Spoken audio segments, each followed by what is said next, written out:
In the summer of 1954, a father and his 10-year-old son vanished from a fishing cabin on the edge of Hollow Creek, Tennessee. They left behind two untouched coffee cups, a transistor radio still playing static, and footprints that ended midstream. No ransom note, no goodbye, just silence. 70 years later, DNA pulled from a rusted hunting knife buried beneath their old cabin revealed something no one in Hollow Creek was ready to face, a truth older, darker, and closer than anyone imagined. This is the Hollow Creek Vanishings, the story of how one town learned that monsters don't always come from the woods. Sometimes they raise you. Subscribe for more true crime mysteries and psychological thrillers that uncover the stories the world tried to forget. July 17th, 1954. Hollow Creek, Tennessee. The water looked like molten glass under the evening sun. John Rayner stood at the edge of the dock, sleeves rolled, a cigarette trembling between his fingers. Beside him, his son Danny squatted barefoot, holding a jar of fireflies. They blinked like little lanterns in his hands, innocent, trapped. John exhaled smoke into the pink air. "That's enough, kiddo. We'll let 'em go. Before bed." Danny didn't answer. He was watching something on the far bank, the outline of the forest rippling behind the mist, the trees tall and black, crowding the creek like witnesses. "Dad," he said softly, "why do the trees look like they're moving?" John smiled, ruffled his son's hair, and said the thing fathers always say when they don't want to lie. "Because the water's tricking your eyes." By morning, both of them were gone. When Sheriff Amos Greeley arrived at the Rayner cabin the next afternoon, he found the door open, curtains fluttering, and the radio crackling with a preacher's sermon about forgiveness. Two mugs sat cooling on the table. The coffee was thick with cream and the thin film of a day's dust. No struggle, no blood, only the footprints, adult and child, leading from the dock to the water and stopping at the middle of the creek, as if they'd stepped off into air.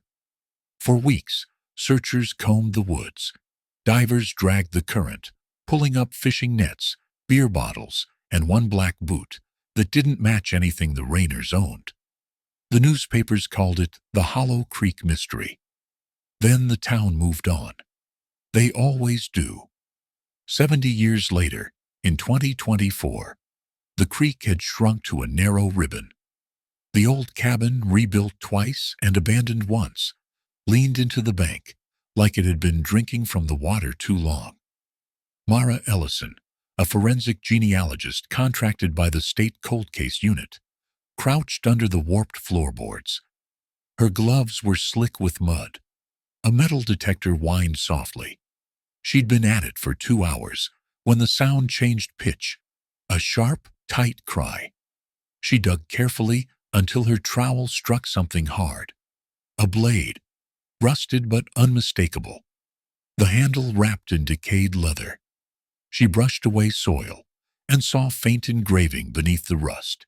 J.R. Mara bagged it, tagged it, and slipped it into her satchel. But what caught her attention wasn't the knife. It was what had been buried beneath it. A strand of hair pale as spider silk coiled into the dirt. It was still rooted in a flake of dried tissue.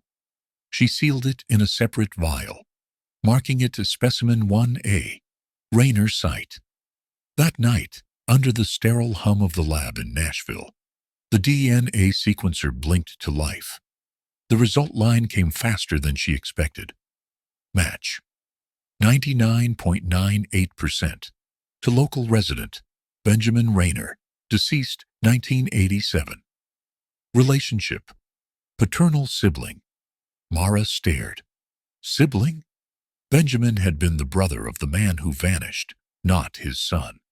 But the hair belonged to someone sharing the same father, not a descendant, which meant the DNA didn't come from John or Danny Rayner. It came from someone who had bled beneath that cabin long after they disappeared. She leaned back in her chair, the fluorescent light humming above, her reflection swimming in the glass of the specimen tray. Outside, the night pressed against the lab windows, black and endless. Somewhere in Hollow Creek, something had started to stir again. Not in the water, but in the blood. Hollow Creek didn't appear on most maps anymore. The logging company had left in the 70s. The rail spur rusted to weeds, and most of the people who remembered 1954 were long buried beneath the same soil that swallowed the truth. The only man still living who claimed to have seen John Rayner that last night was Silas Boone, a fisherman, a quiet drunk, and, depending on who you asked, the last honest man in town. Mara Ellison found him sitting outside the Creekside Diner, the morning fog curling around his coffee cup. His hands were raw and cracked, a fisherman's hands, his nails black with river silt. "You're the lady digging up old ghosts," he said without looking at her. "I'm a genealogist," she replied. "Ghosts aren't in my job description." He gave a dry laugh. "They will be." Mara took a seat opposite him, laying her folder on the table. Inside were copies of the 1954 police reports, the photographs of the creek, the footprints, and now, the DNA readout from the knife. Silas sipped his coffee, eyes fixed on the gray smear of the river, visible through the window. "You ever notice the current never really changes? People die, trees fall, factories close, but the river just keeps pulling at you." Like it remembers, she let him talk. Witnesses from the past often spoke in riddles until memory turned clear enough to cut with. Silas leaned forward.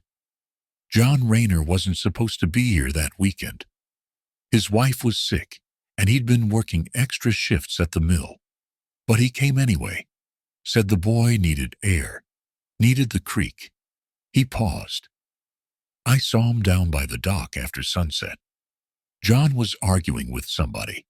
A man in a brown truck. Didn't recognize him. Not from here." Mara took notes. "Did you tell the sheriff?" "Course I did. Greeley told me I'd been drinking. Said I saw shadows." Silas rubbed the scar along his jaw. "But that man was real. He had a badge on his belt, not a sheriff's badge, Army Chemical Corps insignia, that made her look up." "Army?" He nodded. "Said something about land surveys. Back then the Army used to test things out here. Sonar, chemicals, hell if I know. We weren't supposed to ask questions." The server poured more coffee. Mara's fingers lingered on the photo of the knife. "Mr. Boone," she said quietly, "we found something under the cabin." The blade was engraved with J.R., but the DNA on it belonged to Benjamin Rayner, John's brother. "Do you remember him?" Silas frowned. "Ben left town a year after they disappeared. Said he couldn't stand the water anymore." "Where'd he go?" "Alabama first, then up north. I heard he died in '87. Heart failure, they said." Mara opened a second folder. Inside was the Nashville autopsy report. Benjamin Rayner had indeed died of heart failure, but the cause was complicated by mercury levels 3 times normal. The coroner had written possible occupational exposure. "Ben Rayner worked in a dry goods store," she said aloud. "No mercury there." Silas's face tightened. "Unless he carried it with him." Mara leaned forward. "What do you mean?" He gestured toward the window, to where the fog thickened over the river. "You dig deep enough in that mud, you'll find barrels, old ones rusted through. They were dumping things out there long before anyone cared. The army, the factory, even the sheriff looked the other way." "Chemicals?" "Something worse," he said. "Things that made the fish come up white, and the birds stop singing." Mara felt a chill crawl along her arms. That afternoon, she drove the half-mile dirt road to the Rayner property. The cabin stood listing toward the water, its windows black with grime. The air smelled of damp pine and iron. She parked the rental SUV by what used to be the dock and pulled on gloves. The evidence flags from yesterday fluttered in the wind. Her colleague, Agent David Park, was crouched near the bank, setting up the portable soil scanner. "Anything?" she asked. "Levels are off the chart," he said. "Mercury, arsenic, and something I can't ID. The core samples are decades old, though. Somebody buried this contamination deep." She knelt beside him. "You think the father and son stumbled onto whatever they were dumping?" "Maybe," Park said. "Or maybe they were part of it." Mara looked toward the creek. The current lapped gently at the shore, small bubbles rising like whispered secrets. "They were victims," she said. "Everybody's a victim in this story," Park murmured. The wind carried the smell of wet wood and something else. Faint, sweet, metallic. The same smell she remembered from the coroner's lab. Mercury. She turned to head back to the SUV when something caught her eye under the rotted dock. A glint of metal half buried in the silt. She crouched, brushed the mud aside, and pulled out a silver dog tag, worn nearly smooth. The name was barely legible, but under the light, two lines shimmered clear.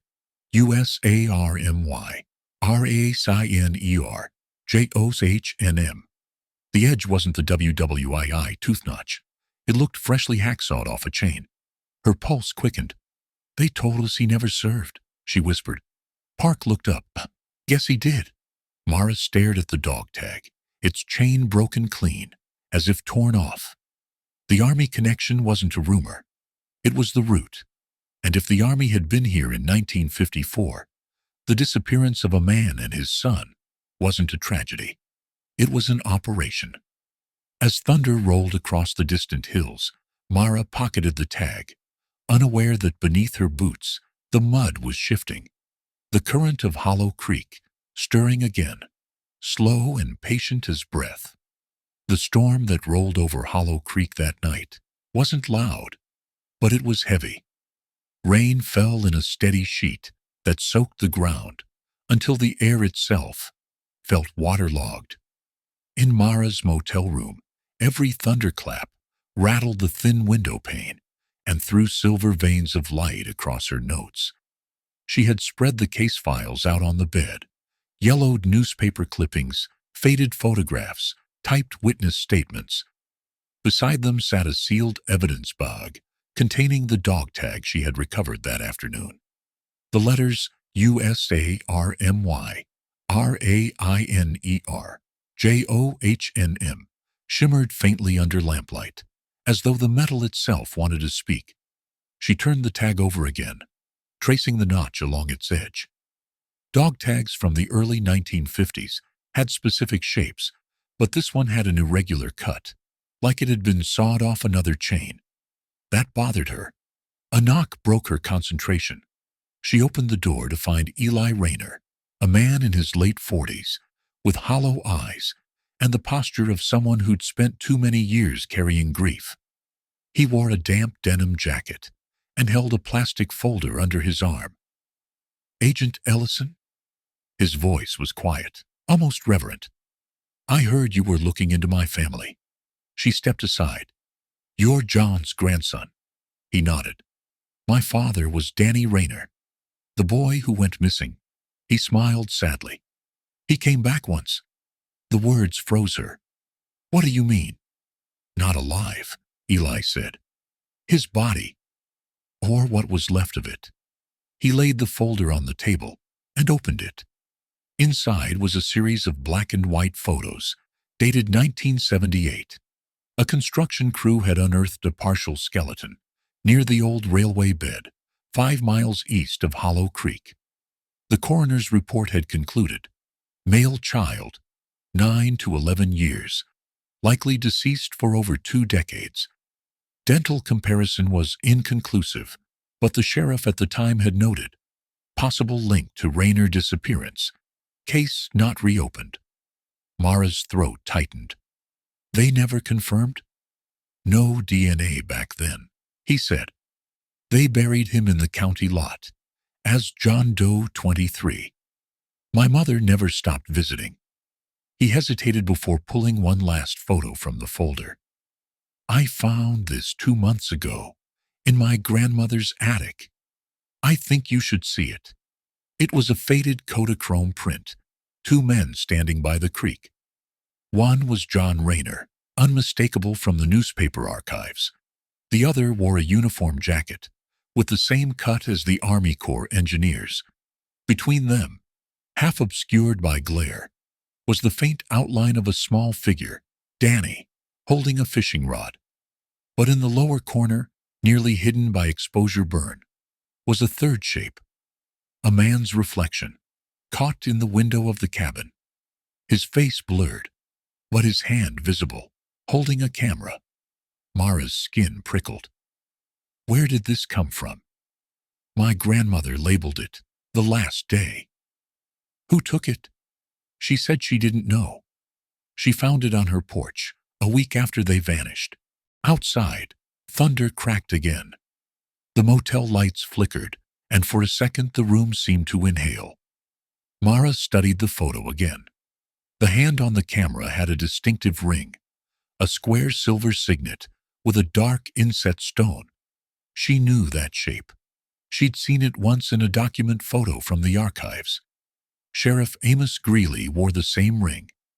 The next morning, Hollow Creek's mist hung low, turning the roads into veins of white smoke.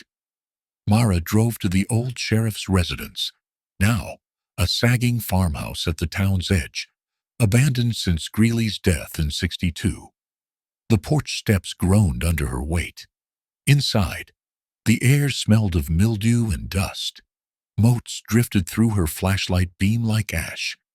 She moved through the front room, where the wallpaper peeled in long, curling strips, and paused at a bookshelf that had collapsed under its own weight. Among the debris lay a cracked picture frame, Greeley shaking hands with a group of uniformed men beside a truck bearing the logo of the U.S. Army Chemical Corps. The year etched on the border, 1954. Mara's pulse quickened. The same summer, she snapped photos of the frame, then turned toward a narrow staircase leading upward. Each step creaked like an old lung. The attic door resisted, then gave way with a dry sigh of wood. The smell up there was different, sour, faintly metallic. Under the angled roofline, she found stacks of boxes. Some had military labels, others handwritten. She pried one open. Inside were dozens of 35mm slides, stored in small metal canisters. Most were labeled with coordinates, HC-14, HC-15. One read, Rainier Site. Her breath caught. She pulled a slide from the canister and held it up to the light, filtering through a cracked skylight. The image was faint but visible. A row of barrels half buried near the creek, Army stencils visible on the sides. In the background, a child's bicycle leaned against a tree. Mara felt her throat tighten. The government markings matched old Chemical Corps disposal units, known for burying toxic byproducts, mercury compounds, arsenic, possibly even experimental agents. The puzzle was taking shape. John Rayner had been Army-affiliated. He and his son had stumbled onto a chemical dump near their property. The Army had covered it up, and the sheriff had helped. But one question remained. What happened to the bodies? Her phone buzzed, shattering the silence.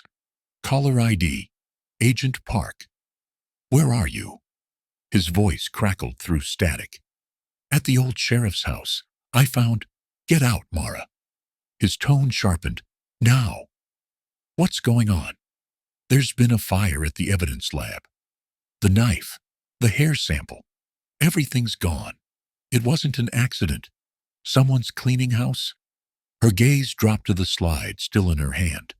Outside, she heard an engine turn over, tires on gravel. Someone else was here. Mara, Park said again, voice rising. She moved to the attic window, peering through grime. A dark sedan sat at the end of the drive. No plates. The driver's door opened. A man stepped out, tall, wearing a hat pulled low. "I've got company," she whispered. "Stay put. I'm 5 minutes out." But by the time she descended the stairs, the front door creaked open. She froze, heart hammering. The man stepped inside, silhouetted against the gray morning light. "Mara Ellison?" His voice was smooth, official, with the careful neutrality of law enforcement. "I'm Major Cartwright, Army Archives Division. I understand you've come across some sensitive materials." She didn't move. "These are state property." He smiled thinly. "Not anymore." Her hand tightened around the slide in her pocket. Behind him, through the open doorway, the river glimmered faintly in the distance, endless, patient, hungry. The rain had stopped, but Hollow Creek still smelled of smoke. By the time Mara reached the Nashville lab that night, fire trucks had already cleared out. The building stood open to the air, windows blackened, roof half collapsed. The scent of melted plastic and wet ash thick in the corridors. Agent Park met her in the hallway, his jacket streaked with soot. "It started in the evidence room," he said quietly. "Electrical, they're saying. But it was targeted. Someone poured solvent on the racks first." Mara stared past him at the gaping doorway where the crime lab vault had been. The metal shelves glistened, twisted from the heat. Every sample bag, every vial, every swab, gone. "Everything we had from the Rayner site?" she asked. Park nodded grimly. "Knife, hair, soil cores, all burned clean." Mara took a long breath. "Then, they're still watching." "Who?" Park asked. "The Army? Locals? Whoever Cartwright works for. Doesn't matter. Someone's keeping the past sealed." She pulled the slide from her jacket pocket. The one marked Rainier site. "But they didn't get this." Park glanced around before lowering his voice. "You shouldn't have that." "I know," she said. "But it's all that's left." They developed the slide in the forensic darkroom at the county office. The image emerged slowly under the red light. The barrels, half buried near the creek, Army stencils bleeding through decades of corrosion. But as the focus sharpened, something new appeared at the edge of the frame. Two figures near the water. One adult, one child. The adult held a shovel. The child held what looked like a fishing pole. Neither was moving. "Enhance the exposure," Mara said softly. Park adjusted the contrast. The adult's face came into view first, angular, sunburned, mid-30s. The boy beside him couldn't have been more than 10. The resemblance between them was unmistakable. John and Danny Rayner. But their expressions weren't relaxed or candid. The child's mouth was open, as if caught mid-protest. The father's eyes were fixed off-frame, toward something unseen. And behind them, faintly visible through the blur, was another silhouette. A man in uniform, camera raised. Mara's chest tightened. "The photographer," Park nodded. "Same uniform Cartwright wore in those chemical core photos." Mara exhaled shakily. "He said he was from the Archives Division." Park frowned. "Then why's he on a 1954 film roll?" The next day, the town gathered at the burned lab site. Local reporters murmured about insurance issues and old wiring. The official story would stick. They always did. Mara spent the afternoon at the county courthouse, requesting any surviving evidence files. Most of the Rayner records had been signed out in 1962 by Sheriff Amos Greeley and never returned. In a dusty storage room, she found a single envelope, labeled Greeley Estate, unclaimed evidence. Inside was a brittle index card listing one item, blood sample, case number 54-177, Hollow Creek. Mara read the small print at the bottom. Sample transferred to Fort Leland Medical, 1955. Fort Leland was an Army facility, now decommissioned, 60 miles west. By dusk, she and Park were on the road, the sky bruised purple behind the hills.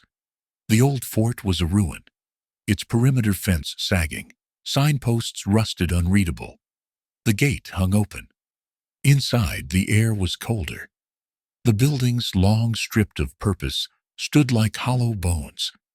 They found the record's wing half collapsed, ceiling open to the stars. Park pried a rusted drawer loose.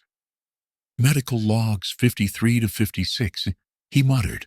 Got one entry for Rayner. Mara bent over his shoulder. The page was water-stained but legible. Subject, Rayner, John M. Date, August 12, 1954. Sample type, whole blood. Notes, elevated methylmercury levels.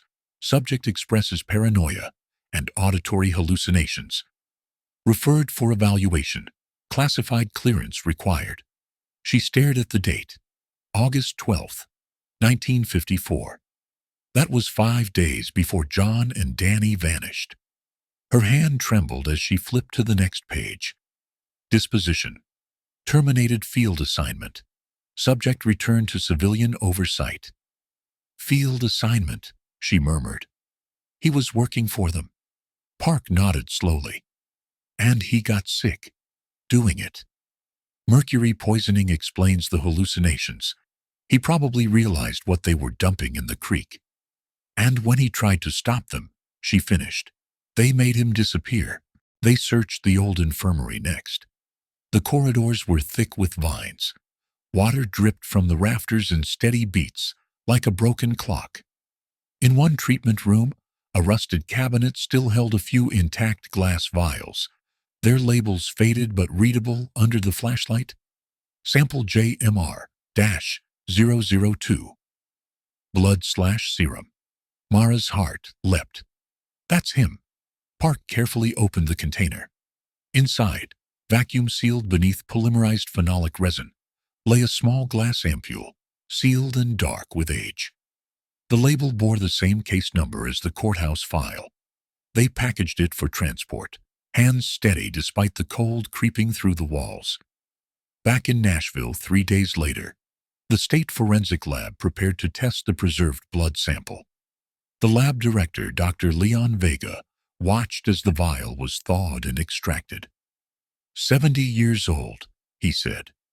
If this still contains viable DNA, it'll be a miracle. The sequencer hummed. The screen flickered. Mara waited, every muscle tense. Finally, the data populated. The system matched the genetic markers to the old hair specimen record, what little remained of it, before the fire. Match, 100%, same donor. Sample origin, adult male, Rayner lineage confirmed. Mitochondrial anomaly detected. Secondary contributor present. Unknown female, modern sample. RTS delta pattern consistent. Vega frowned. Secondary contributor? Mara leaned closer. What does that mean? Someone with recent DNA, on the same preservation resin. Maybe whoever sealed it. She glanced at the timestamp. You mean someone opened this vial recently?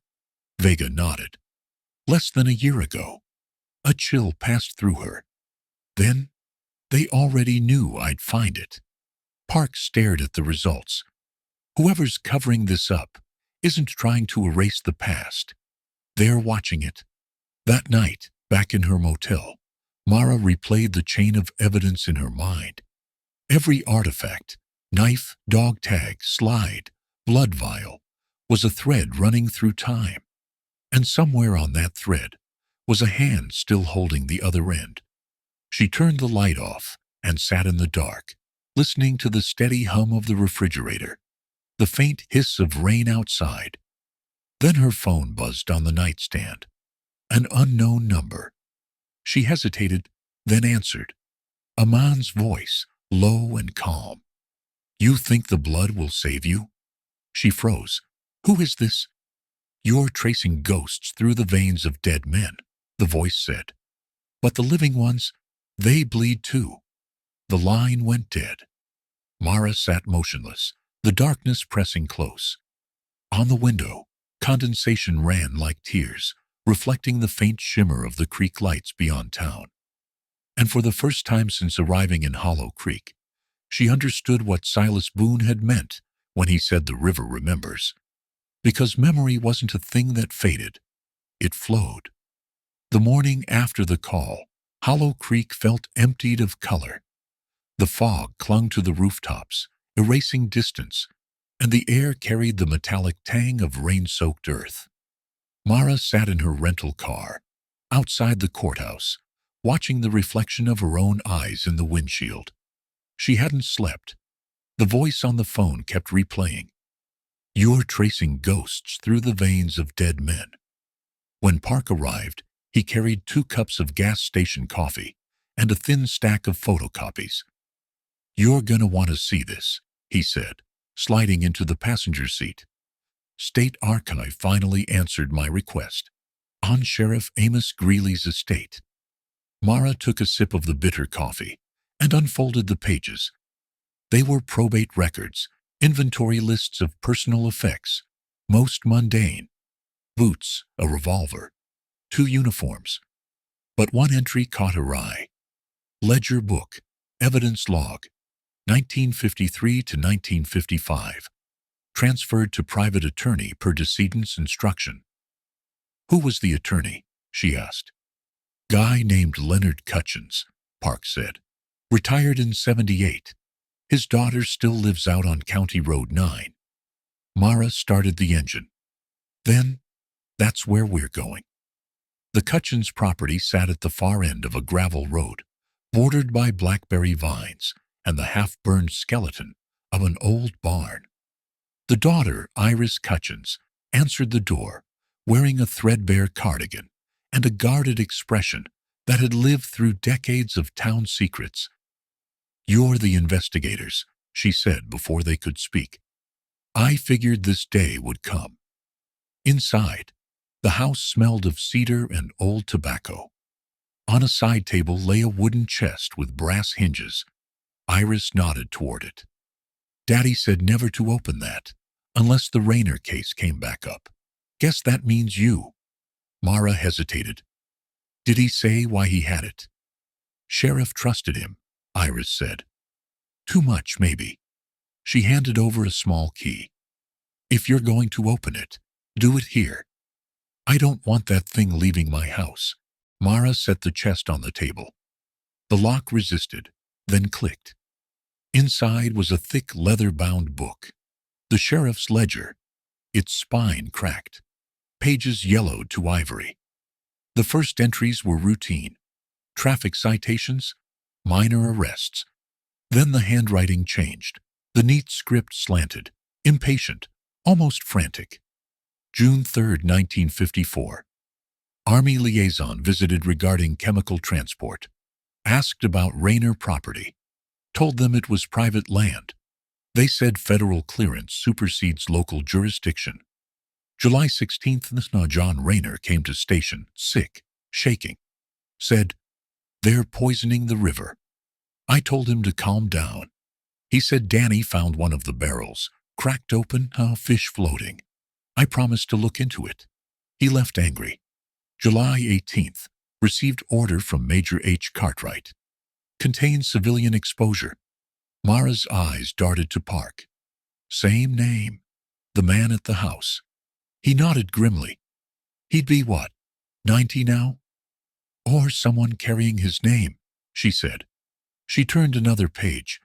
The next entry had a faint smear across it, as though a drop of sweat or blood had fallen when it was written. August 12th, Dwarf Field Agent Report. Rayner missing. Child presumed with him. Told to record accidental drowning. Don't ask questions. August 20th. Package delivered from Fort Leland. Sample verification. Smelled of copper. Signed receipt is burned copy. At the bottom of the page, scrawled faintly, they said it was for the good of the country. Mara felt her throat tighten. The handwriting trembled near the end, letters dissolving into scratches. The last page of the ledger was different, thicker paper, newer ink. It was dated 1956, about the year before Greeley retired. If anyone finds this, the truth is buried in blood. His and mine. The river keeps it. Follow the silver chain. Continuance begins where jurisdiction ends. The silver chain, Park repeated. The dog tag? Mara nodded slowly. John's tag was silver. Maybe there's another. Iris stepped closer, lowering her voice. There's something else. She reached under the table and pulled out a narrow envelope, brittle with age. This was inside the chest when Daddy got it. Said it belonged to the sheriff. Inside was a single black and white photograph. It showed a man standing knee-deep in the creek, wearing waders and a uniform shirt. He was holding a long metal rod, like a survey pole, pointed toward the water. In the corner of the photo, someone had written a coordinate, 35.1619 north, negative 86.4472 west. What is this place? Park asked. Somewhere upriver, Mara said. Let's check the map. They spread a topographical sheet on the table. The coordinate marked a bend in the creek north of town, a narrow section of woods locals called Devil's Hollow. That area was off limits even in the 50s, Iris said. My daddy used to say, the ground there hummed. Mara folded the map. We're going there.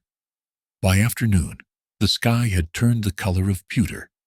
They parked near the old logging trail that led toward the creek. Fallen trees blocked most of the path, and the forest had swallowed the road in green silence. According to the map, Park said, checking his GPS, the coordinates about half a mile in. They moved slowly, stepping over roots slick with moss. The air grew colder. The forest here smelled different, not just damp, but faintly metallic, the same scent that haunted the Rayner property. Then Mara saw it, a thin glint half buried in the soil ahead. She crouched and brushed away leaves. A rusted chain snaked through the earth, ending in a small round tag. The engraving was almost gone, but under her flashlight, she could make out the letters USARMY, DRAINER. The boy, Park whispered. Mara's pulse hammered. He had his own tag. But why? She tugged gently. The chain came free, attached to something heavier beneath. They dug with gloved hands until the outline of a metal box emerged. Its lid was fused shut.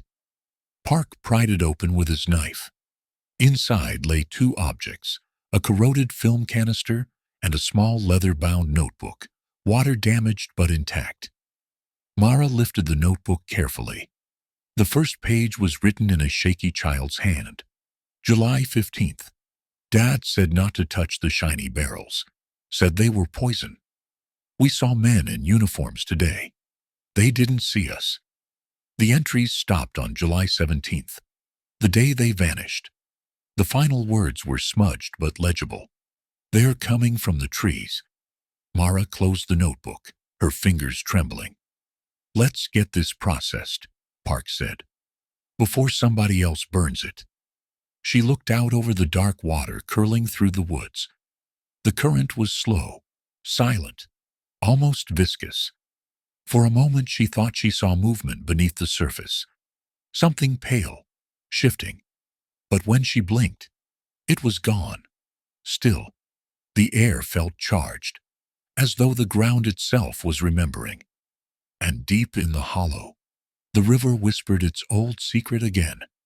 Some truths sink, but they never stay buried.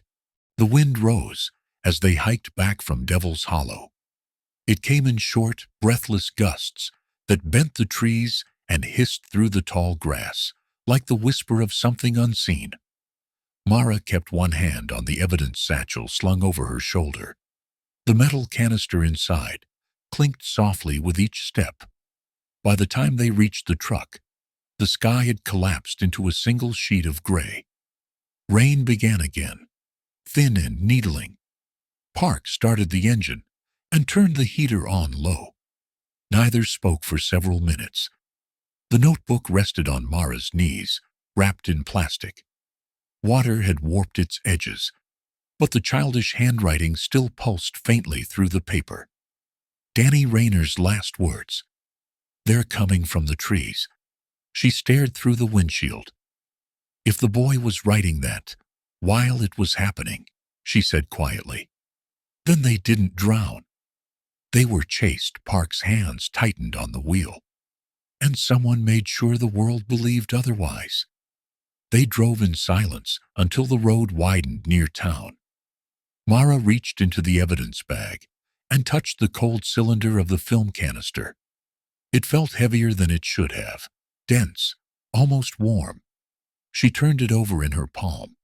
The word Anscachrome was stamped on the lid in worn lettering. A stock discontinued before 1960.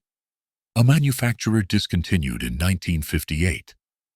70 years in the ground, Park said. If there's still an image on that roll, it'll be a miracle. Or a message, Mara replied. They brought the canister to Dr. Vega's lab in Nashville, the same room that had once smelled of burned solvent and loss. The cleanup crews had just finished scrubbing away the fire damage. Vega watched them unpack the evidence with the solemn patience of a priest. "Handle it like bone," he said, slipping on latex gloves. "Whatever's on that film is older than any of us." The lid came off with a faint hiss. Inside, the roll of 35mm film was stiff but unbroken. The emulsion darkened to bronze. Vega exhaled softly. "It's intact. I'll have to rehydrate it overnight before scanning," Mara nodded. "Can you pull trace residues from the surface too? Oils? Skin cells?" He raised a brow. "You're thinking DNA. It's a long shot," she said. "But if whoever handled this film last was at the scene..." Vega smiled thinly. "Then the ghosts get fingerprints." By evening, the lab lights dimmed to amber. The city hummed faintly beyond the windows, rain ticking against the glass. Mara sat beside the developing tank, watching chemical shadows bloom across the test strip. One by one, the frames appeared. Blurred trees, flashes of sky, the reflection of water. Then the third frame stopped her cold. It showed the Rayner cabin, roof glinting under summer light. In front of it, 3 men stood in a half circle. John Rayner was one, Sheriff Greeley another. The third man wore an army cap, pulled low over his eyes, but his posture, the angle of his jaw, the insignia on his sleeve, all matched the photograph from the ledger's pages. "Major Cartwright." Park leaned in. "That can't be. He told us he wasn't even born then." "Maybe not," Mara whispered. "But someone wanted us to believe that name never died." Vega's computer chimed. "You should see this," he said. On screen, the trace DNA analysis from the film's edge scrolled through. Primary contributor, male, Rayner lineage confirmed. Secondary contributor, unknown female, probable direct descendant. Mara blinked. Female descendant? There's only one Rayner alive in Hollow Creek right now. Eli Rayner, Park said slowly. He has a daughter. Mara stared at the readout glowing on the monitor. The lab's air felt suddenly too still, the hum of the equipment like a pulse against her ears. "Run it again," she said. Vega tapped a key. The program resequenced the trace sample, cross-referencing every known genetic record from the Rayner family tree. When the result reappeared, the percentages didn't change. Secondary contributor, female, age range 20 to 30. Genetic link, direct matrilineal line, descendant of Danny Rayner. Park rubbed the bridge of his nose. Eli's daughter would fit that window. 26, maybe 27. She's carrying the same DNA that turned up on a roll of film, buried since 1954. Mara's voice trembled. which means someone touched that canister recently, and that someone shares Danny Rayner's blood. They drove through the night back to Hollow Creek. The rain had thinned to mist, soft enough that the wipers made more noise than the weather. Park dozed in the passenger seat until the tires hit the gravel shoulder outside the Rayner house. The porch light was still on. Eli met them at the door, barefoot, his face drawn with fatigue. "You found something," he said. Not a question. "Where's your daughter?" Mara asked. "Asleep. She works nights at the hospital." "What's this about?" She hesitated. "We found DNA on the old film you gave us. It matches your line. And hers." He blinked. "That's impossible. She wasn't even born when—" "That's the point," Park cut in. "Someone reopened the canister before we did." Within the last year, Eli's jaw tightened. "You're saying my daughter's been hiding evidence of her own family?" "We're saying someone wants it to look that way," Mara replied. "But we need to ask her directly." Inside, the house smelled faintly of cedar and antiseptic, nurse's residue from scrubs, washed too many times. The girl, Lila Rayner, appeared at the hallway door, hair damp from a shower, eyes wide with sleepless curiosity. "I remember you," she said to Mara. "You came about the photo." Mara nodded. "Lila, the film we found had a trace of your DNA. Do you know how that could have happened?" Lila frowned. "No. I've never even seen that film. Have you been out to the cabin recently?" Park asked. She hesitated just long enough for truth to show. "A few weeks ago. I go there sometimes.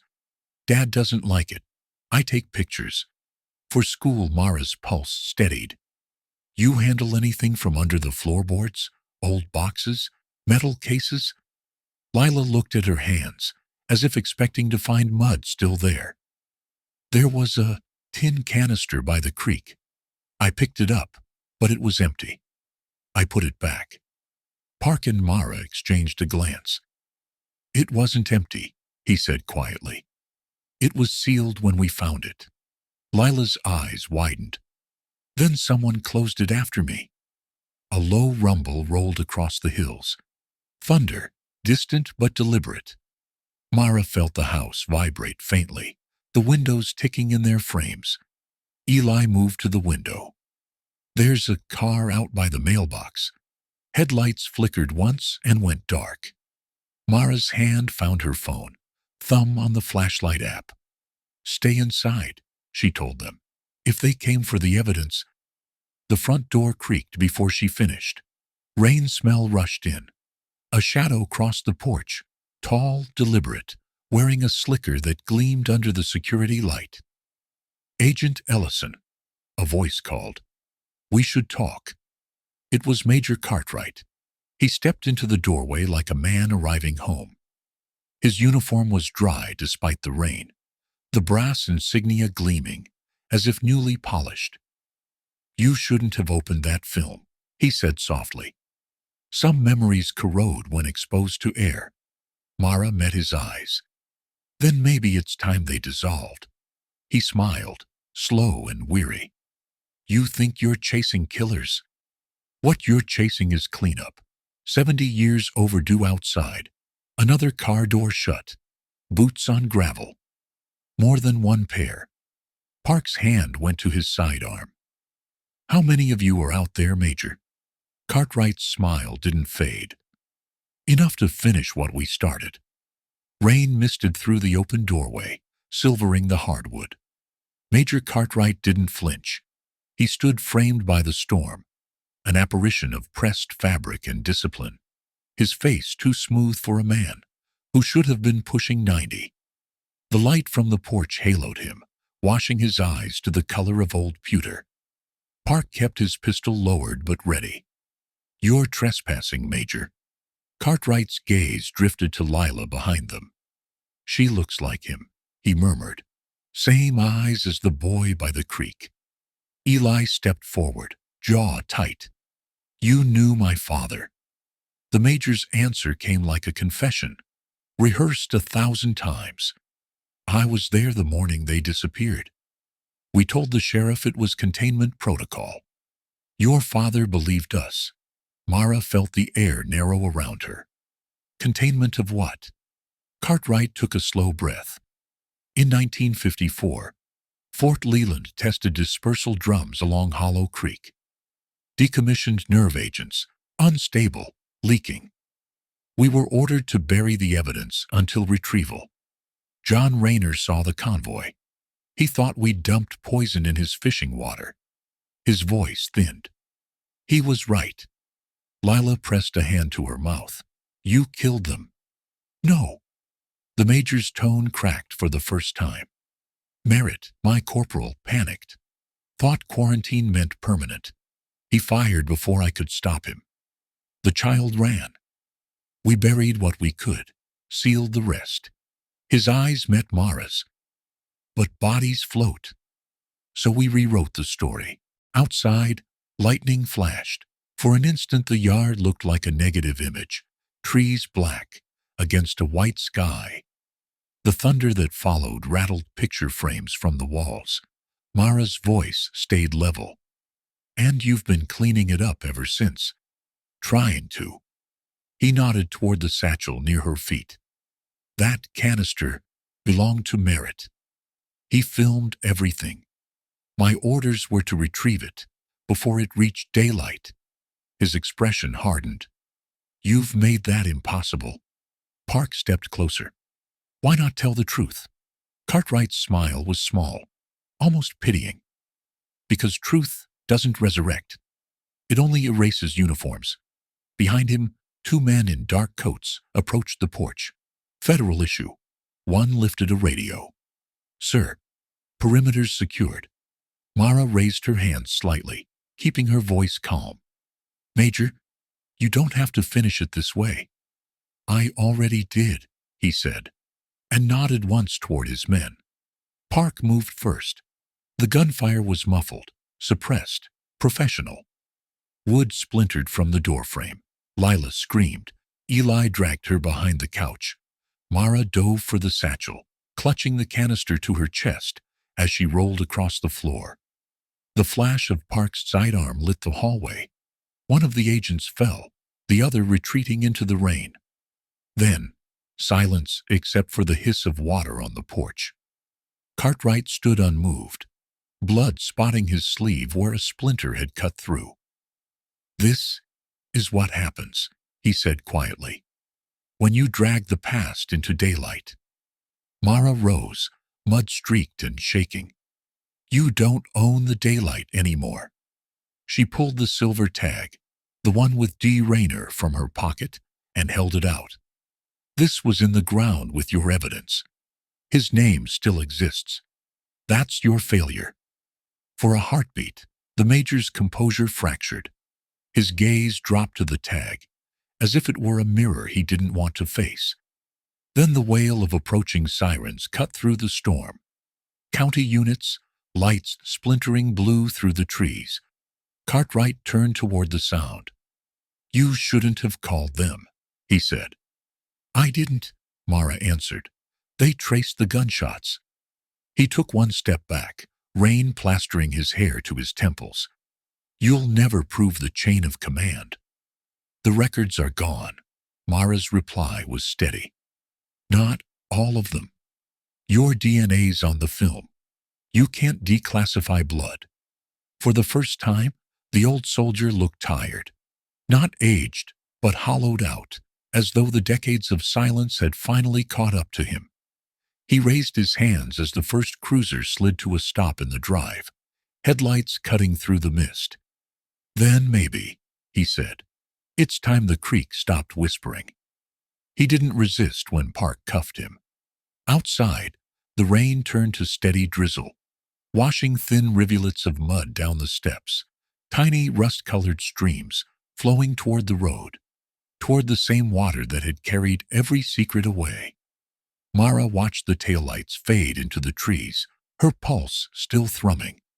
Beside her, Lila stood shivering under a blanket. What happens now? The girl asked. Mara looked toward the dark horizon. Now, she said, We see if ghosts can testify. The holding cells under Hollow Creek's courthouse still smelled of old limestone and disinfectant. Park watched through the observation glass while a medic swabbed the inside of Cartwright's cheek. The old man didn't resist. He just kept humming something tuneless under his breath, a soldier's lullaby without words. Mara stood beside the technician. "Label it Case 1954. Rayner, Sample A," she said. "Priority DNA extraction. Direct sequence to the State Archive." Cartwright's eyes lifted.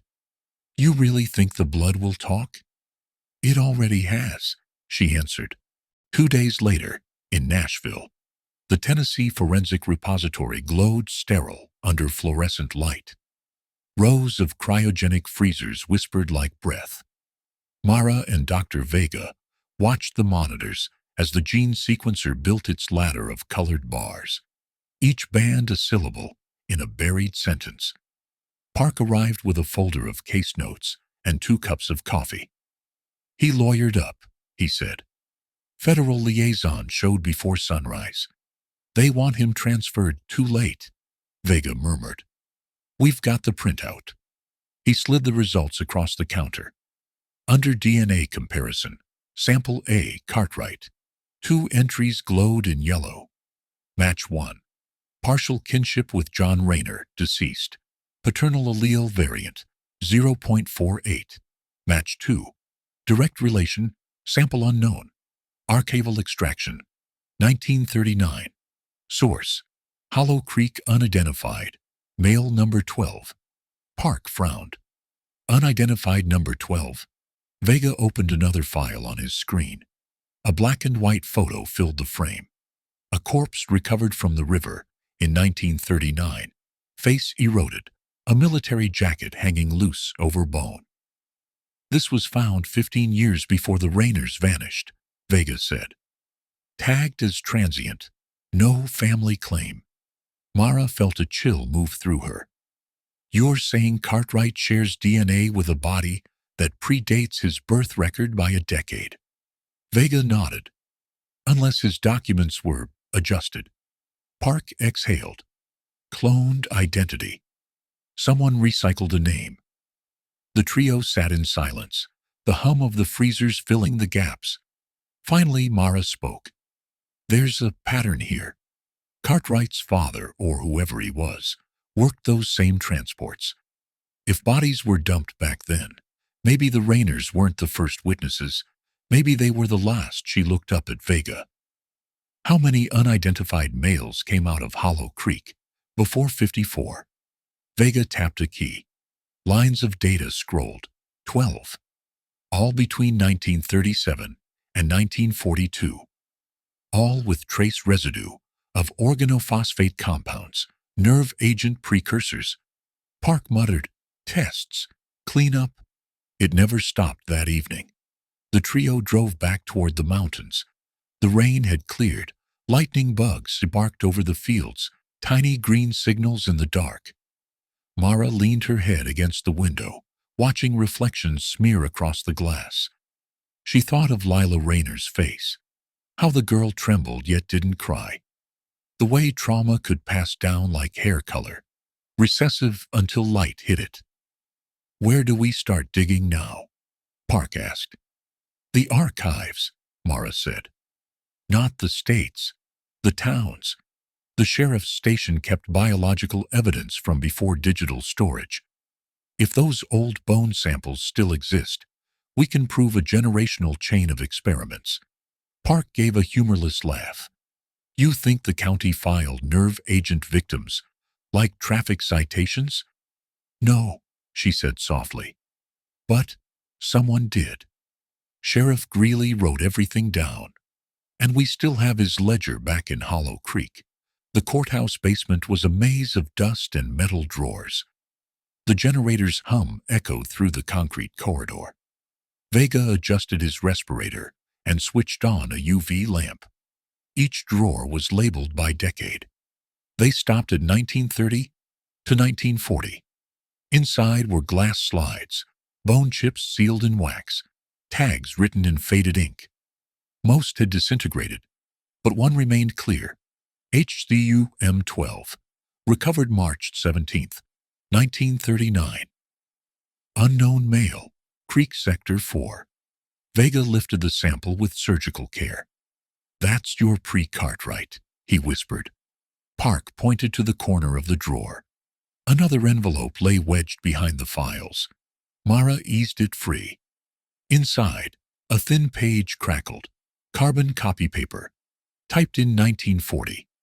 To War Department Liaison Office. Subject: Hollow Creek Containment Project Request. Additional burial units for chemical subjects. Local population minimal. Recommend site decommission. By 1955. Signed, Major H. Cartwright. Mara stared at the date. 1940. The same name, 14 years before the man who wore it now was supposedly born. She whispered, "He's not a witness. He's the continuation." Park looked at her. "Of what?" "Of whoever started this." Outside, dawn began bleeding into the clouds. From the courthouse steps, they could see the creek glimmering through the fog. That same slow ribbon of water, winding past the fields. It looked peaceful, almost forgiving. Mara held the envelope against her chest. If the name was inherited, there might be a living descendant, or another host, carrying the same sequence. The Rayner's DNA keeps pointing backward, not forward. Vega locked the sample case. "Then we test everyone tied to the project's paperwork. Every Cartwright burial, every unclaimed relative." Park sighed. "You realize what that means? We're exhuming a ghost the Army buried under national security." "Good," Mara said.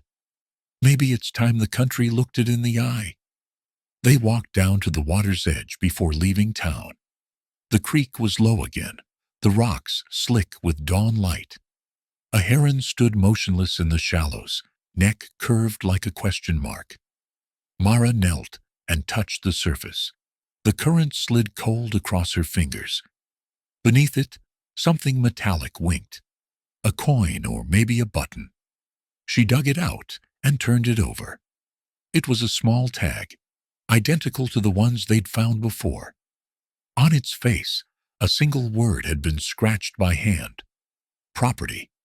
She closed her fist around it. "They marked the dead like equipment," she said. "Every one of them." Park looked at the endless water. "And they called it containment." Mara slipped the tag into an evidence bag. "No," she said quietly. "They called it progress." The heron rose then, beating the air into echoes, and for a moment the ripples it left behind looked like fingerprints, expanding across the surface of the creek. Prints waiting to be matched. The courthouse smelled of damp paper and electricity. Every drawer Mara opened in the archives seemed to exhale a century of dust. She'd spent most of the night cataloging Sheriff Greeley's ledger again, photographing each page, hunting for the cryptic phrase he'd left behind. "Follow the silver chain." Now, under the magnifying lens, the words shimmered faintly, not just written, but embossed, as if the pen had carved more than ink. When she tilted the light, faint impressions appeared in the page beneath, letters invisible until the right angle exposed them. She copied them carefully into her notebook. Property ledger cross-ref, shell record, subject S-3. Park leaned over her shoulder. "Subject S-3? Sounds like lab terminology." "It is," she said. "Shell record, probably a codename file." If the sheriff was keeping official notes for the Army, he had to disguise them. Vega, setting up a portable scanner nearby, said quietly, "You might be sitting on the earliest civilian record of government human testing in Tennessee." Mara didn't look up. Not earliest, just one they didn't burn. They traced shell record through microfilm reels stored in the county library basement. The librarian, an old woman with sharp eyes, hesitated when they gave the reference code. That reel's restricted, she said. Last person who checked it out was the sheriff himself. 1955. Mara's tone was even. We're reopening the case under federal order. The woman's expression tightened, but she fetched it anyway. A thin roll of film sealed in a canister, labeled County Infrastructure Expenses, 1954 to 55. Vega threaded it into the reader. Grainy images flickered across the monitor, not budgets, but forms. Each page bore an army crest and a column of numbers. Then a table appeared with typed headings.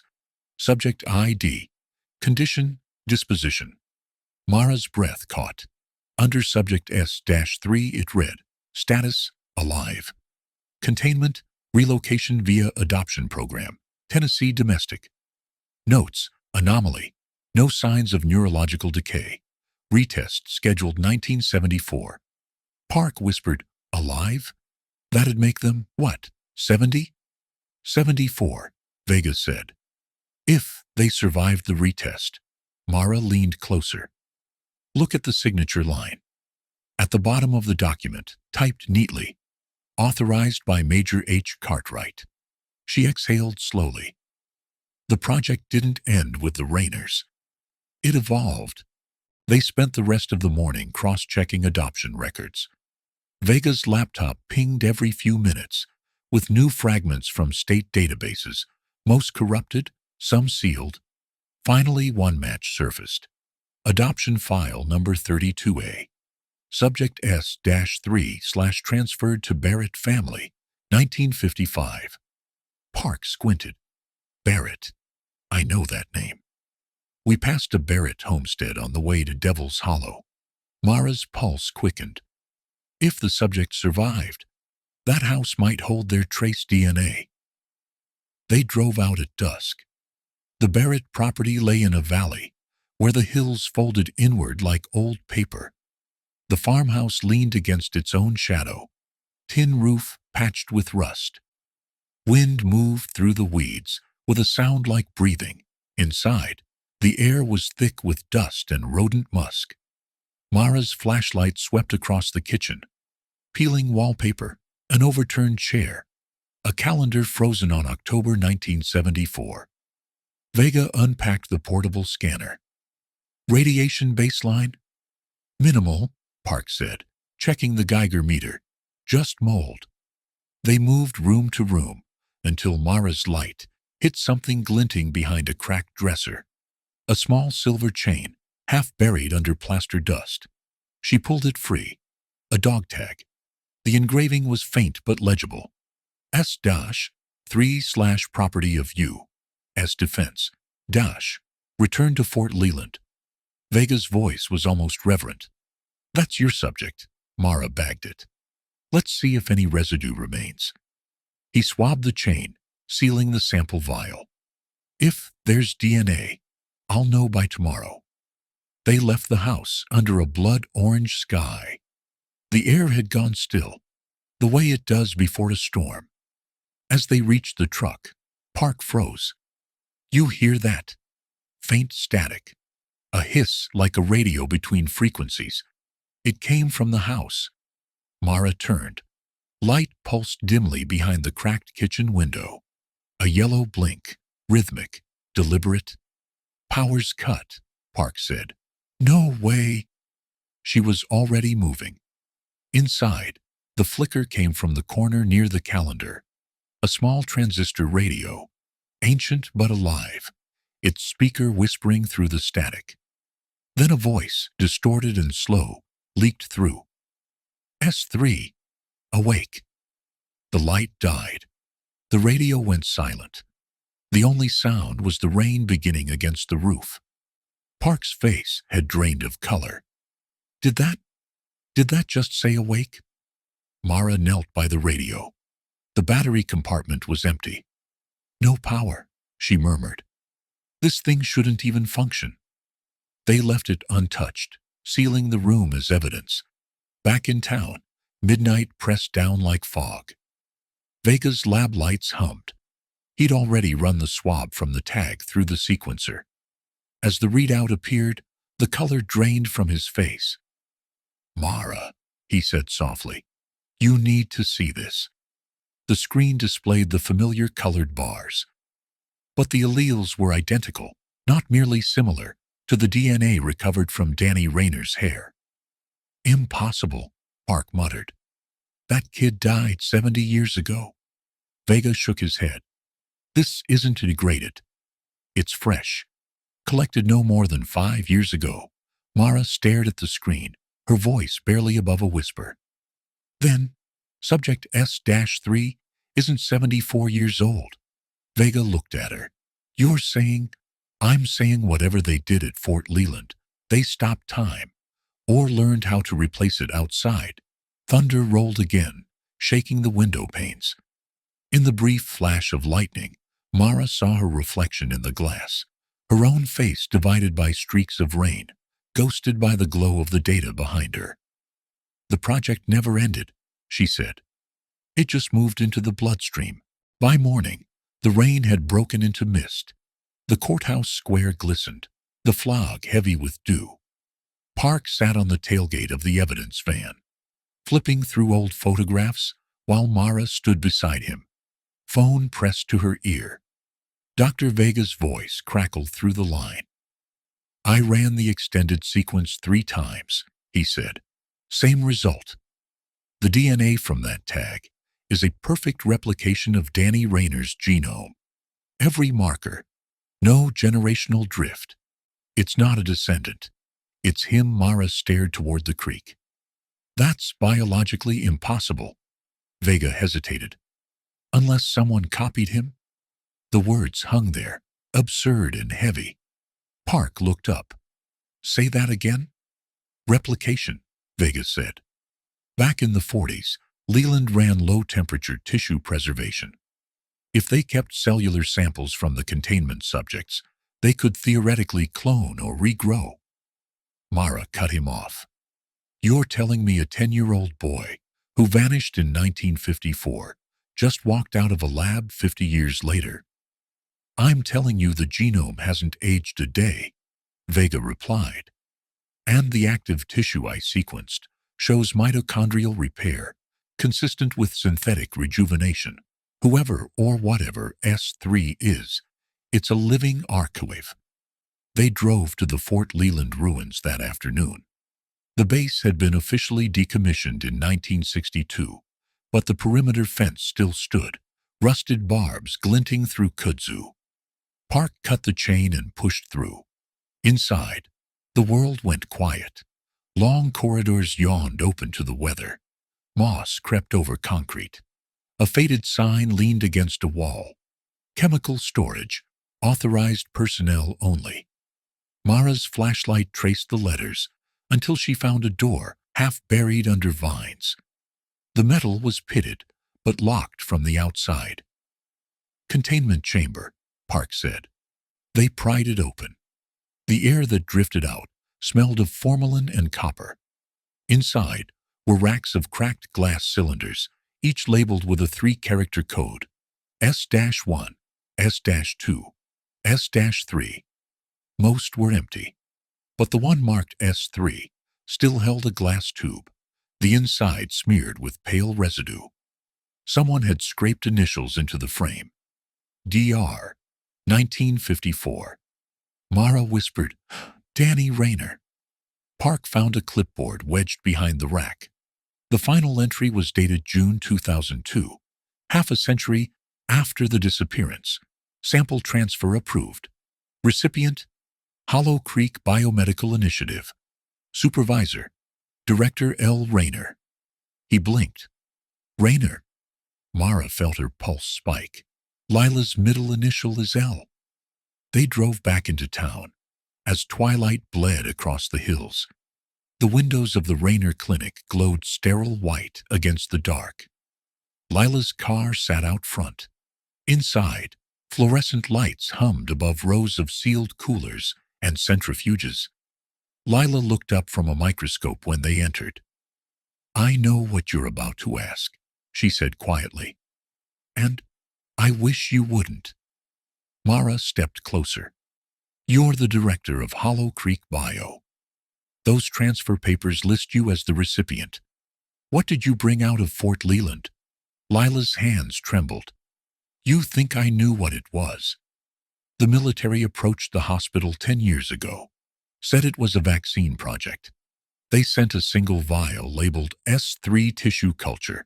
It was already alive when we thawed it. Park frowned. Alive how? It proliferated despite growth arrest media. Contact DNA triggered templating, she whispered.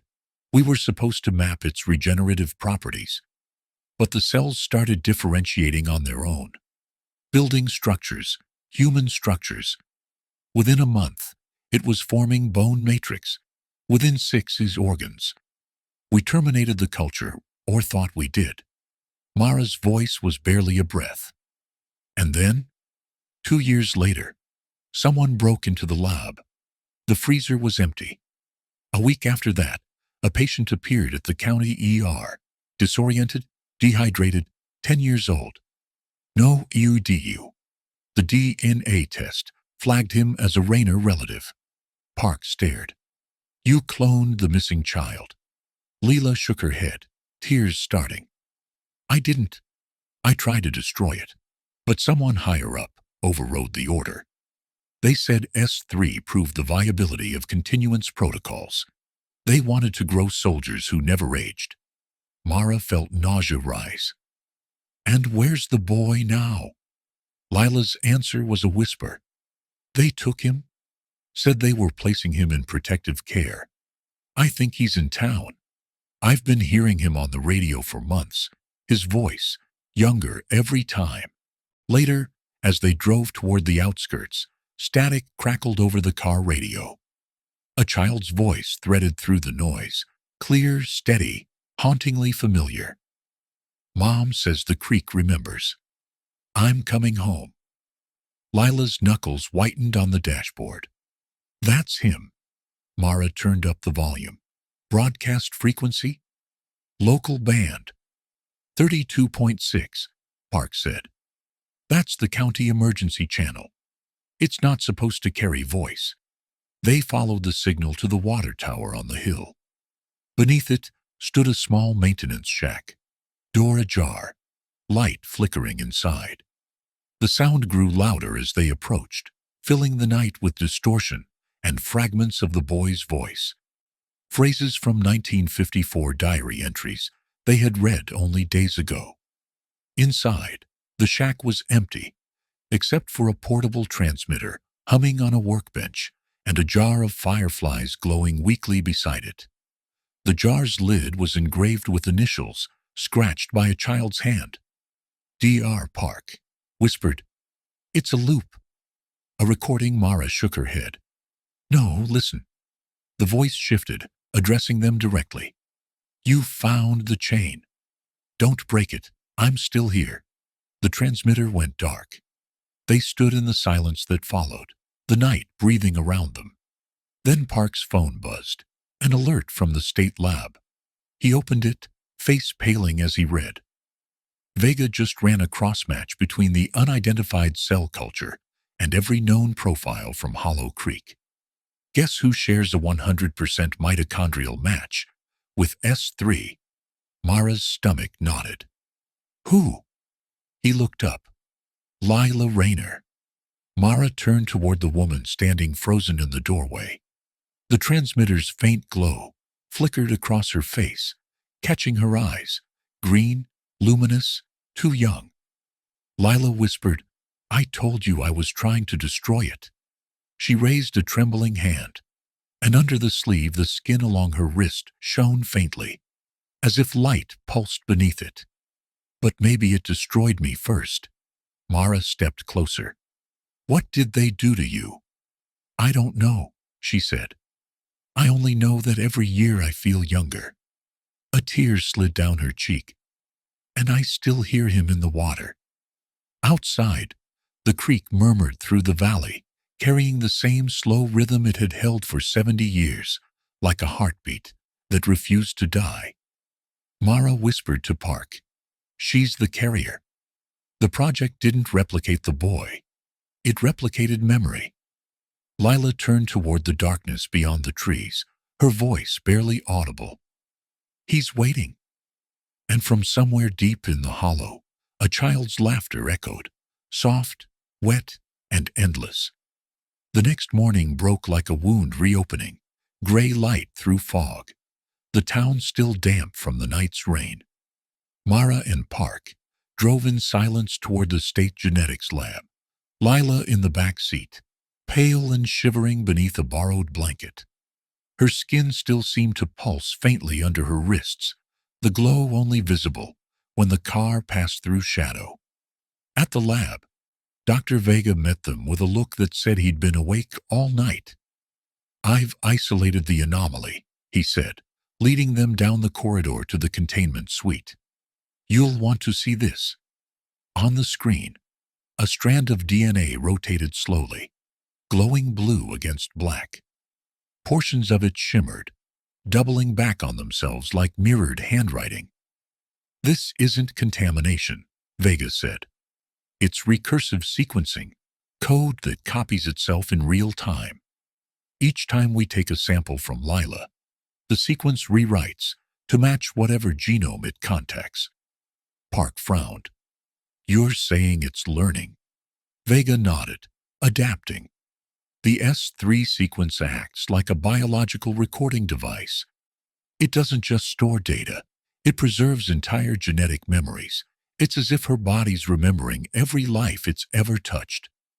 Lila's voice was barely a whisper. "Then Danny isn't dead. He's inside me." The monitor flickered, the helix spinning faster until a pattern appeared, two names hidden in the nucleotides like a cipher, DR/LR. Mara leaned closer. "Danny Rayner." Lila Rayner. Vega exhaled. "Twins." Mara turned sharply. "What?" "Fraternal. The data fits perfectly. Two embryos, separated in vitro. One designated as baseline, the other experimental subject S3. Vega's expression darkened. "They didn't just clone him. They built her." Lila backed away from the screen, shaking her head. "No. My mother was real. She—" Mara interrupted softly. "She might have carried you both. One born naturally, one taken for the project." Vega pulled up an old photograph, recovered from the Fort Leland archives. A woman in a hospital gown, smiling weakly at the camera. The caption read, "Clinical volunteer, Margaret R. Lila and Danny's mother." "They harvested her second embryo for tissue study," Vega said. "It would explain the identical mitochondrial signatures." "Lila, you're S3. The experiment survived because you did." For a moment, no one spoke. Outside, the wind rattled against the windows like restless hands. Lila whispered, "All this time, I thought I was keeping his memory alive. But it's mine. He's my reflection." By evening, the investigation had drawn new eyes. Two black sedans idled in the lot outside. Government plates, tinted glass. Mara watched from the lab window as men in plain suits stepped out, speaking briefly to the security desk before heading upstairs. Vega locked the sample freezer. "They're here for the cultures," he said. "If they get them, this disappears again." Park looked toward Mara. "We move now." They slipped out through the service corridor, Vega carrying a small cooler with the sequenced slides. Lila followed, silent. Every few seconds, a low hum came from her direction, the same pitch that had played through the transmitter by the creek. At the rear exit, the fluorescent lights flickered.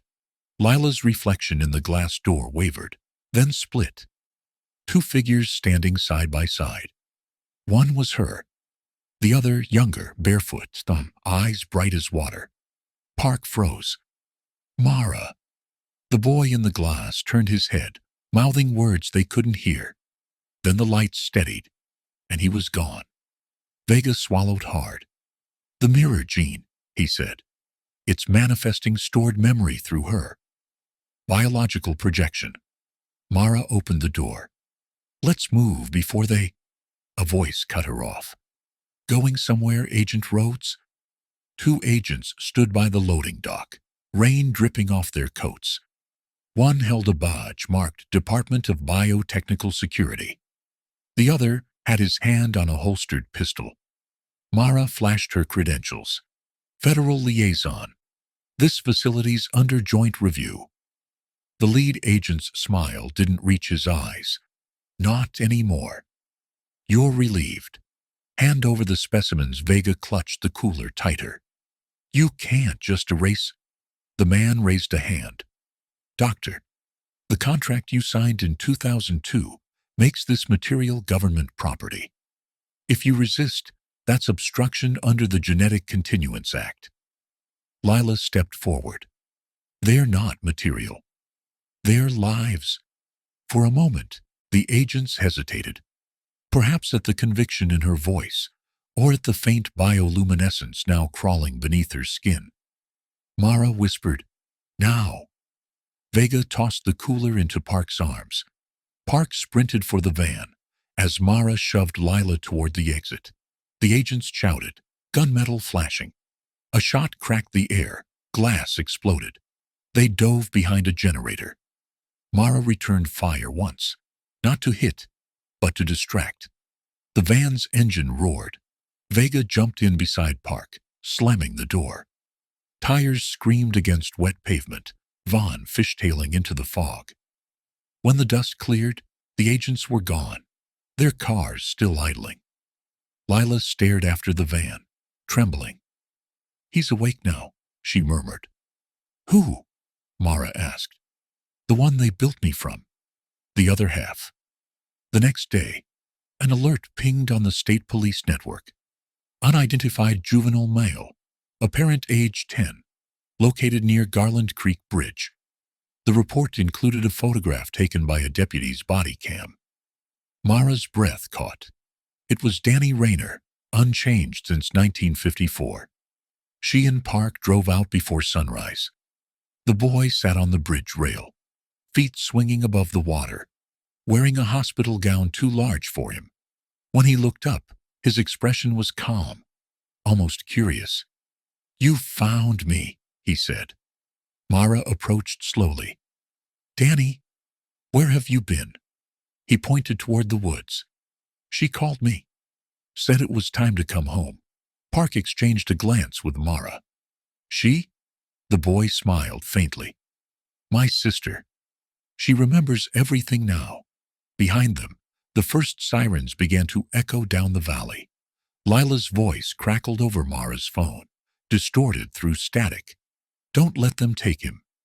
If they separate us again, it restarts. What restarts? Mara demanded. The replication cycle. Every generation, one remembers, one repeats. It's how they keep the sequence alive. The boy tilted his head, listening to the voice through the air. She's scared, he said softly. But she doesn't have to be. We're the same. Mara reached out. But before her fingers touched him, the boy dissolved into a shimmer of light and mist, vanishing like a reflection wiped clean. The creek below rippled once and stilled. They waited until the commander and his team stepped away. Then Mara slipped through the service hatch. Vega looked up, relief flickering across his exhausted face. She cut the tie on his wrists. They're trying to map her mind, he said hoarsely. When it completes, she won't be human anymore. She'll be the archive. Can we stop it? He nodded toward a console. There's a failsafe, a recursive breaker. Trigger it, and the sequence collapses. But you'll have to sync it with her vitals. If she's linked, she dies with it. Mara's throat tightened. And if I don't? Then so will everyone she touches. Park's voice crackled over the comm. We've got company. 2 units moving from the east gate. Mara crossed to Lila's platform. The young woman's eyes tracked her slowly. I told you not to come. They're using you, Lila. They're using all of us.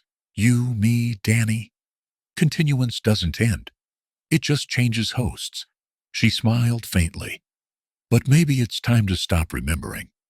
Mara glanced toward Vega, who stood by the console trembling. Tell me when. He started the countdown. The screens brightened, lines of code spilling upward like fire. Lila's body arched. Light poured from her skin, casting spectral reflections across the walls. Mara hesitated, hand over the breaker key. Lila, do it, she whispered. Before I forget myself.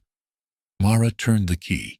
Heat lanced up her arm, nerve endings fizzing like wire. She screamed and held.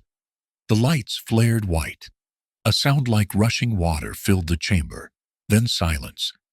When the glare faded, the tanks were dark. Lila lay still, peaceful, her face illuminated only by the faint afterglow beneath her skin. The heartbeat monitor flattened. Park burst through the door as the facility alarms erupted. We've got to move. Mara stood frozen for 1 second longer, then grabbed Vega's arm. They ran through the service corridor as the containment field began to hum higher and higher. Blue light, seeping through the seams.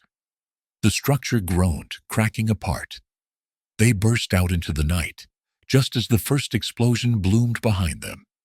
An implosion more than a blast, pulling light inward until it collapsed into a single point. Then, everything went dark. When Mara woke, she was lying in the field by the creek, dawn painting the sky pale gold. Park crouched beside her, bleeding from a cut on his temple. Vega was gone. The quarry smoldered behind them, silent. Where's Lila? She whispered. Park pointed toward the water. A figure stood there, small, barefoot, humming softly. A child's silhouette. The boy turned, smiling, eyes bright green. Danny, she breathed. He shook his head. No, not anymore. His voice was calm, ageless. She remembers for both of us now. Then he stepped into the creek, ripples folding outward until he dissolved into mist. Mara closed her eyes. The air carried a faint echo, a woman's voice whispering through the leaves. Continuance complete. The fires at the quarry burned for 2 days. Federal containment crews came and went, cordoning off the area under the pretense of chemical leakage. By the 3rd morning, Hollow Creek lay under a silence so heavy that even the cicadas had stopped singing. Mara watched the smoke drift from the ridge above town. Park sat beside her, one arm in a sling, the other clutching a thermos that had gone cold hours ago. Neither had spoken since dawn. They'll call it an accident, he said finally. They always do. She handed him the flash drive Vega had left in her jacket pocket. A matte black stick, labeled Archive 7. He meant for us to find this. Question is, why? Park turned it over, weighing it in his hand. Whatever was in that lab, it didn't die in the blast. It transferred. Mara's gaze stayed on the horizon. Continuance. They drove to the nearest federal field office under assumed UIDs. Inside, the lights buzzed, and a lone technician monitored incoming evidence streams from the Hollow Creek zone. He barely glanced up as they passed. In a back corner, Mara found a terminal still active. She inserted the drive. The screen filled with cascading code, strings of nucleotides, timestamps, GPS coordinates. At the bottom of the log flashed a single message. Transfer successful. Hosts online. Park leaned closer. Hosts, plural? Mara opened the attached file. It displayed a map, dotted with glowing points across Missouri, Arkansas, Kentucky, dozens of them. Each pulsed with the same wavelength signature Lila had emitted in the lab. Replication vectors, Mara whispered. It's using human DNA as a carrier. Park's voice dropped. You mean infection? Not infection, she said slowly. Inheritance. She pulled up the metadata. Each coordinate corresponded to a blood sample from recent hospital records.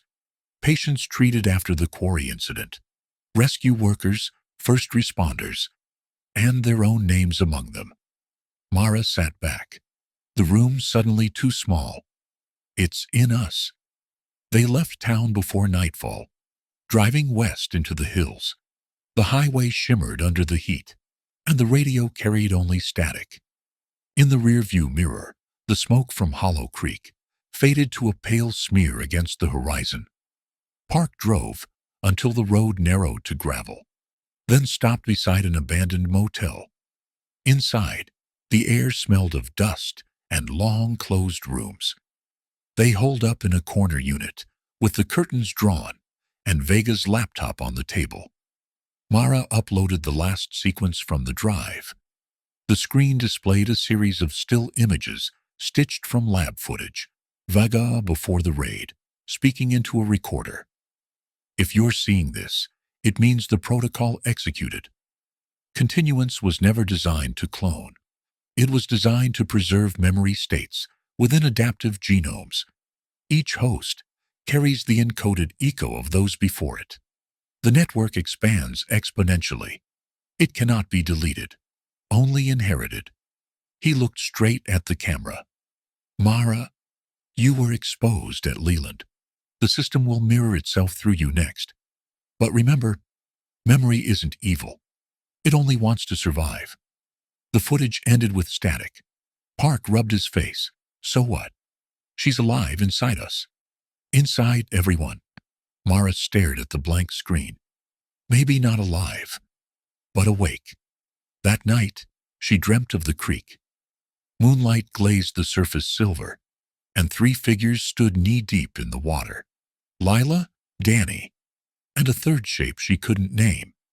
Their reflections shimmered, merging into one. Continuance is the price of forgetting, Lila said. Someone has to remember for the rest. When Mara woke, the room was dark, but the laptop glowed faintly, a strand of code scrolling on its own. Each line formed words for a moment, before dissolving back into numbers. We, Econ, are not gone. She closed the lid. The glow still seeped through the cracks. By morning, Park was gone. His jacket lay folded by the door, badge on top. A note sat beneath it in his handwriting. Had to see for myself. The creek's calling again. If I don't come back, don't follow. Mara drove after him anyway. The road wound through forest, until the water appeared between the trees, calm and bright under the rising sun. Park's truck sat empty on the bank. Footprints led down to the waterline, then stopped. Something moved beneath the surface. Ripples, spreading in concentric rings. She crouched, heart hammering, and saw her own reflection staring back. Only it wasn't quite hers. The eyes were brighter, younger, and when the reflection spoke, it used Lila's voice. You carried me farther than they ever could. Now it's your turn, Mara stumbled backward. No. Continuance's choice, the reflection said. Stop running from it. The water stilled. Her reflection looked normal again. But when she lifted her hand, the reflection raised it a fraction too late, as though the memory behind the glass were still learning her shape. She drove to St. Louis the next day, turned in her badge, and sent a single encrypted file to every major investigative outlet in the country. Vega's recording, the continuance manifest, the coordinates of every known host. By the time she powered down the laptop, the story was already spreading. She'd broken the chain, or thought she had. That evening, in a motel off Interstate 70, the television flickered to life on its own. A news anchor's voice filled the room. Mysterious genetic anomalies identified in multiple states. Authorities assure the public there is no health risk. In the corner of the screen, a small logo pulsed faintly, a spiral of intertwining strands. The continuance insignia. Mara shut off the set and stared into the darkness. On her wrist, beneath the skin, a faint luminescent thread glowed for an instant, then faded. Weeks later, in a rural hospital 200 miles away. A newborn cried for the first time. The attending nurse smiled down, unaware of the faint green shimmer in the infant's irises. She wrote the name on the chart, Lila Marie. In the quiet of the nursery, the heart monitor beeped in perfect rhythm with another unseen pulse somewhere far below the earth, beneath the ashes of the Hollow Creek quarry, where a single tank remained intact, its status light still blinking. Continuance online.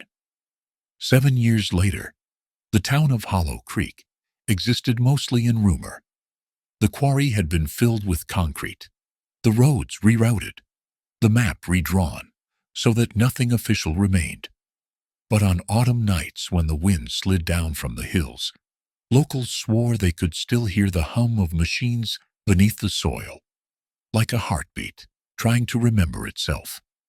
Mara lived alone now, in a small house near the coast. She'd stopped wearing her badge long ago.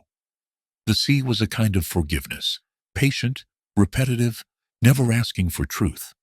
She taught biology at a community college under her mother's maiden name, Rhodes, and kept the curtains closed when it rained. But memory, she'd learned, doesn't die. It hides. One night after class, she found a package on her doorstep. No return address, just her name in neat handwriting she recognized, but couldn't place. Inside was a flash drive and a photograph. 3 children standing by a creek. Lila, Danny, and a third figure. A little girl whose face was turned toward the camera, eyes a perfect reflection of Mara's own. On the back, in faded ink, for when you're ready to come home. She didn't sleep. The drive sat on the desk, small and silent. At dawn, she plugged it in. A single file opened automatically, a video timestamped 2 weeks earlier. The image was grainy, handheld. A hospital nursery filled the frame. Rows of bassinets, soft light, machines humming gently. The camera moved to one crib, where a newborn slept, swaddled in white. A woman's voice whispered from behind the lens. "She remembers you." The camera tilted down. The baby's eyes flicked open, green and luminous. Then the footage cut to static. Mara sat back, heart pounding. On the screen, new text appeared, typed line by line. "You are not alone. Continuance begins with you." By noon, she was driving east again, following the familiar map burned into her mind. The old road wound through farmland and forest, until the sign appeared, Garland County, restricted access. The air felt heavier the closer she came, as if memory itself were thickening. When she reached what had once been Hollow Creek, she stopped. The landscape had changed, the quarry now a smooth field of concrete, wild grass pushing through cracks. But the air still carried the faint smell of metal and rain. At the center of the plain stood a single building, a white prefab structure, new, anonymous. She recognized the logo painted on its side, 2 intertwined spirals. CNS, Continuance Security. Inside, the walls gleamed sterile white. A lone attendant met her at the desk. Identification? Mara set her old badge on the counter. The woman scanned it, frowned, then nodded her toward a hallway lined with observation windows. Through the glass, she saw them, children in hospital gowns, maybe a dozen. Each sat quietly at a terminal, drawing patterns on glass screens that pulsed faintly with light. Their faces were serene, familiar. Every one of them had Lila's eyes. The attendant spoke softly. "They call it the archive program. Cognitive retention therapy. Says it helps them dream." Mara's voice was steady. "Who runs this facility?" "Director Park," the woman replied. "He said you might come." He waited for her in the control room. His hair had gone gray, his shoulders still stiff from the old wound. When he turned, his smile was sad but genuine. "You shouldn't have come," he said. "It's safer not knowing." "I tried that," she said. Didn't work. Park looked through the glass at the children. The continuance sequence didn't die in the blast. It adapted. It found a balance between memory and self. We've been teaching them to anchor it, to live with the echoes without losing themselves. They're clones? Echoes, he said quietly.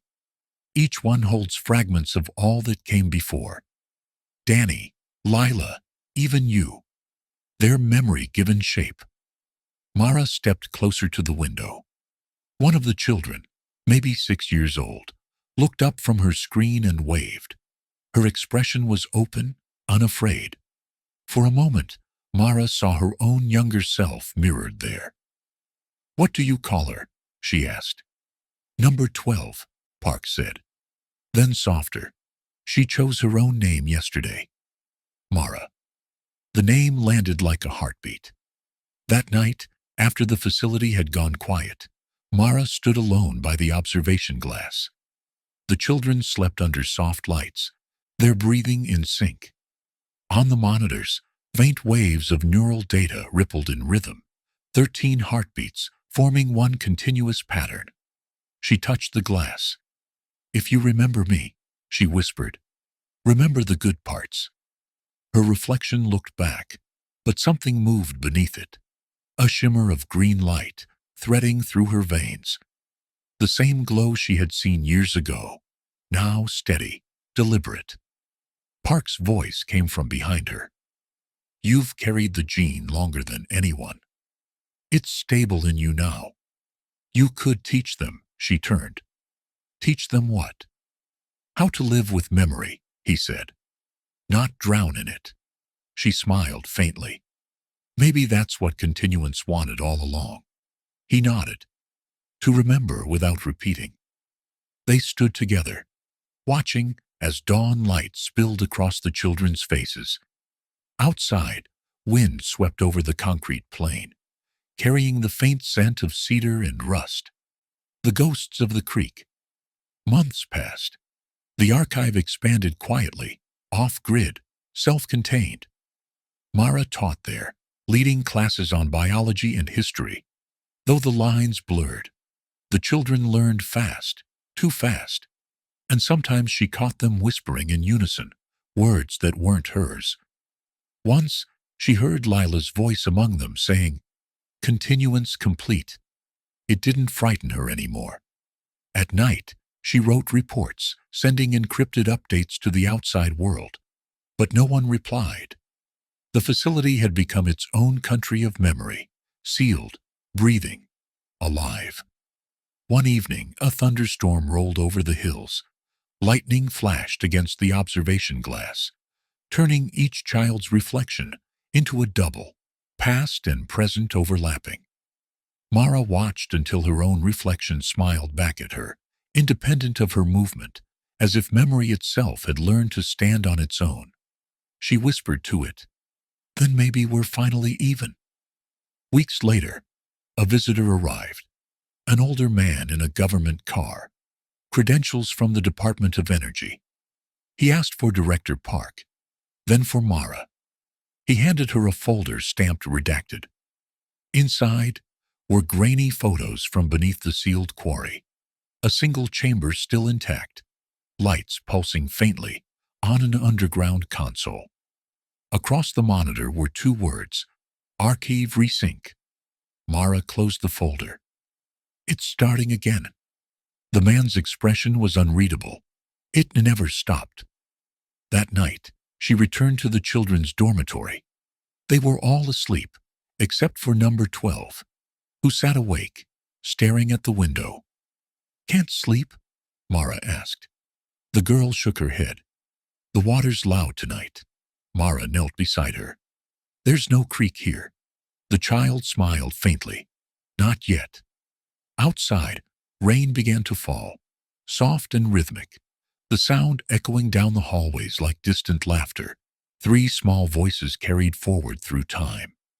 Mara closed her eyes and let the memory wash over her, the old familiar hum threading through her pulse.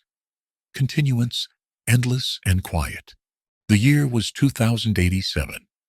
The world had new borders, new weather, new rules. But along the valley once called Garland Creek, the same sound still threaded through the air. The quiet murmur of water, moving over stone, whispering secrets older than the maps. The archive had long since dissolved into myth. Officially, it never existed. The white buildings at Hollow Creek had been reclaimed by vines and time. Yet at night, when the wind was still, lights sometimes flickered beneath the earth, faint and rhythmic, like a heartbeat remembering itself. On an early summer morning, a young researcher named Avery Rhodes hiked down through the overgrown fields. She carried a small recorder and an old photograph, the edges soft from years of handling. It showed 3 children standing by a creek. She'd grown up with the story, how her great-grandmother, an agent named Mara, had vanished after exposing something the government called continuance. A word whispered through family lines, like an inherited dream. Avery reached the edge of the concrete plain. Cracks spidered across the surface, weeds pushing through. Beneath one fissure, water glimmered. She crouched and dipped a sensor into the thin trickle. The device hummed. A faint signal pulsed back, a frequency buried in static, rhythmic, deliberate. She smiled. "You're still talking." Back at her camp, she uploaded the data. The waveform appeared on her screen, familiar yet strange. When she slowed it down, the static formed syllables, soft, broken, unmistakably human. "We remember you." Avery froze. "Oh, God." The computer beeped. The file had duplicated itself 3 times, each copy slightly different, frequencies layered like voices harmonizing. She stared at the photo again. The 3 cousins. Their faces seemed to shift under the light, as if water moved behind the paper. That night, she recorded a note into her field log. Day 1. Subject appears to be a live residual transmission, embedded in groundwater frequencies. Hypothesis: genetic resonance from the continuance network. Possible sentience. When she finished, she heard a splash outside the tent. She stepped out with her flashlight. At the edge of the creek, 3 figures stood ankle-deep in water, pale and still, eyes reflecting light like glass. A girl's voice carried across the current. "Avery." She froze. "Who are you?" "You're part of us. You always were." Then the figures vanished, the creek returning to its quiet murmur. Only her own footprints remained on the bank. In the morning, she found a symbol scratched into the mud, where the figures had stood, 2 spirals intertwined. Beneath it, a single word: continue. She packed up her gear and drove back to the university archives in St. Louis. The continuance files were still classified, but her credentials as a post-genomic historian gave her limited access. Most of the documents had been redacted into black bars, but one image caught her eye: a scan of a lab log from 2055. Project Resync, lead geneticist, Dr. M. Rhodes. Her breath caught. Mara. There was a single annotation in red ink beneath the typed text: "The water remembers." That night, Avery stayed in the lab after hours. She ran the creek signal through the genome database. The results appeared instantly. Match found. 100% alignment with human mitochondrial sample.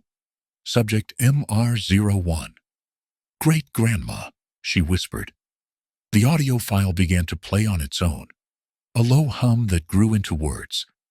"If you're hearing this, you've already carried it forward. Continuance isn't a project. It's a promise. Memory chooses the ones who listen."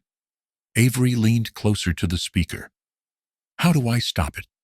The voice paused, almost amused. "You don't. You learn to remember better." The screen flickered. For a moment, the camera feed from her workstation glitched. Her reflection split in 2, both halves smiling. Then it steadied. Avery shut down the monitor, heart racing.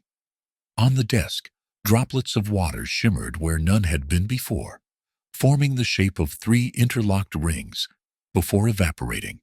Weeks passed. The university disavowed her research, claiming unauthorized access to restricted archives. She resigned, packed her notes, and returned to the creek. It was late autumn now, the trees bare, the air cold enough to sting her lungs. She knelt by the bank and whispered, "I'm ready." The water brightened, silver under the moon.